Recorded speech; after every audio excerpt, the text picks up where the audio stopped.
तो आज कौन सुरक्षित है? आज भी तो हत्याएं हो रही हैं। अरे देखिए, सबसे बड़ी चीज कि किसी भी एनडीए के नेता से आप पूछिए ना कि आप जंगल राज छोड़ के ना अपना काम बताएं, वो कि उन्होंने बिहार को किया क्या है और बिहार को दिया क्या है। इस पे ज्यादा चर्चा होगी तो मुझे लगता है। और आदित्य योगीनाथ जी हम सबके गार्जियन हैं, वो यूपी में बेहतर किए हैं कि नहीं किए हैं यूपी के लोग जानते होंगे, लेकिन उनको एक बार बिहार की हकीकत जानना जरूरी है।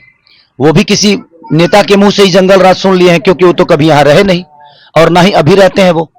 तो मुझे लगता है कि उनको छपरा में आकर ने एक बार घूमना चाहिए, यहाँ की गलियों को देखना चाहिए, यहाँ के व्यापारियों की दर्द देखनी चाहिए, तब शायद उनको पता चलेगा कि लोग क्यों सरकार बदलना चाहते हैं। तो आज कौन सुरक्षित है? आज भी तो हत्याएं हो रही हैं। अरे देखिए, सबसे बड़ी चीज कि किसी भी एनडीए के नेता से आप पूछिए ना कि आप जंगल राज छोड़ के ना अपना काम बताएं, वो कि उन्होंने बिहार को किया क्या है और बिहार को दिया क्या है। इस पे ज्यादा चर्चा होगी तो मुझे लगता है। और आदित्य योगीनाथ जी हम सबके गार्जियन हैं, वो यूपी में बेहतर किए हैं कि नहीं किए हैं यूपी के लोग जानते होंगे, लेकिन उनको एक बार बिहार की हकीकत जानना जरूरी है। वो भी किसी नेता के मुंह से ही जंगल राज सुन लिए हैं, क्योंकि वो तो कभी यहां रहे नहीं और ना ही अभी रहते हैं वो। तो मुझे लगता है कि उनको छपरा में आकर ने एक बार घूमना चाहिए, यहाँ की गलियों को देखना चाहिए, यहाँ के व्यापारियों की दर्द देखनी चाहिए, तब शायद उनको पता चलेगा कि लोग क्यों सरकार बदलना चाहते हैं। अरे भाई, मेरे कहने का मतलब कि आप राम मंदिर को लेकर ही वोट मांगते हो तो मैं मस्जिद पर टिप्पणी क्यों करूं? मेरे कहने का मतलब कि राम मंदिर बनाना जरूरी है, बट क्या अस्पताल बनाना जरूरी नहीं है? रोजी रोजगार जरूरी नहीं है? शिक्षा जरूरी नहीं है?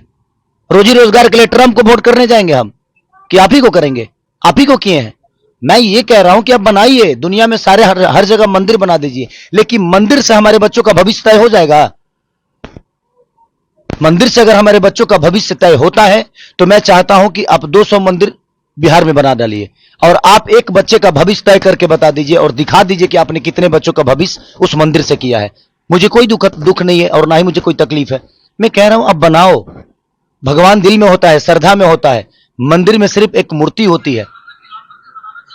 तो इसलिए मैं कह रहा हूं कि आप सब कुछ बनाओ, सिर्फ मंदिर क्यों बनाओगे? सनातन कहने से इंसान नहीं होता है।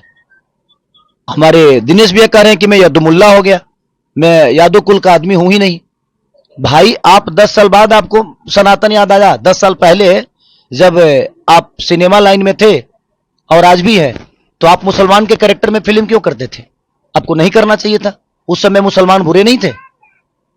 तो बात वहां है ना कि बदलते ये लोग हैं। इनसे आप जब विकास की बात कहिएगा और करिएगा ना, तो ये आपको डायरेक्ट लेके जाएंगे मंदिर मस्जिद के पास, और नहीं तो सनातन पे ले जाएंगे और बेमतलब की बातें करेंगे और उसी में आपको उलझा देंगे।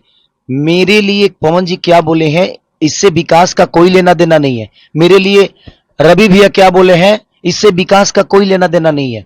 वो हमारी आपस की बातें हैं, हम बातों में ना उलझें। मेरे कहने का मतलब कि उन लोगों से यही कहिए कि आप खेसारी को छोड़िए, आपका सरकार जो किया है उस पे चर्चा करिए, क्योंकि विषय उस पे है।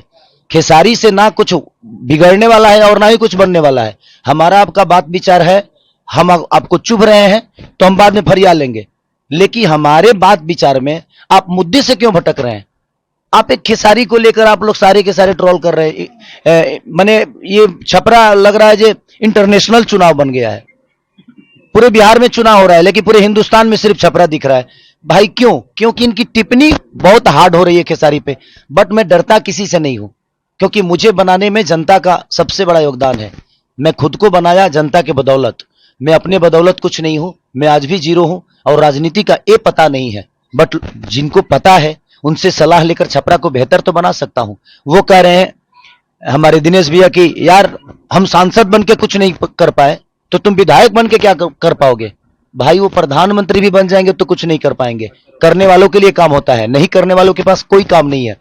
और मैं आज गरीब का बच्चा होकर लिट्टी चोखा बेचकर लोगों के घर में झाड़ू पोछा करके भी मैं अपने आप को स्टार बनाया ना, तो मेरे अंदर हुनर है, मेरे अंदर क्षमता है कुछ भी बेहतर करने की। तो मैं अपने हुनर से दुनिया बदलूंगा और जो भी व्यवस्था होगी उस व्यवस्था को बदलूंगा, मैं अपने हुनर से, अपनी ताकत से। तो देखते हैं क्या होता है। अभी तो चुनावी में है, ये बातें होती रहेगी, बट इस बातों में जनता का कितना भला है, मैं उन पे कुछ बोलूंगा, वो मुझ पे कुछ बोलेंगे, इससे जनता को क्या लेना देना है? जनता को बेहतर सरकार चाहिए, बेहतर रोजगार चाहिए, बेहतर शिक्षा चाहिए, बेहतर अस्पताल चाहिए। जनता को इससे लेना देना है। तो आप लोग सवाल खेसारी पे उनसे मत पूछिए, उनसे सवाल पूछिए कि जिस सरकार के लिए आप वोट मांगने आए हो, उस सरकार ने 20 साल में क्या किया है, ये हमें सिर्फ बता दीजिए। आप हमेशा जंगल राज की बात करते हो। 20 साल बीत गया, जो बच्चा 20 साल पहले पैदा हुआ था, आज सोचिए उसके मन में भी आपने जंगल राज डाल दिया। और इन नेताओं ने इतना जंगल राज बोल दिया कि बाहर के व्यापारी बिहार में आने से आज भी डरते हैं। छोड़िए ना, आप अब तो बुला देते। अभी तो जंगल राज नहीं है आप आपके हिसाब से, तो ये कौन सा मंगल राज है? तो ये जीते जी आपको नरक देंगे और मरने के बाद गोरखपुर में स्वर्ग की सीढ़ी लगा देंगे।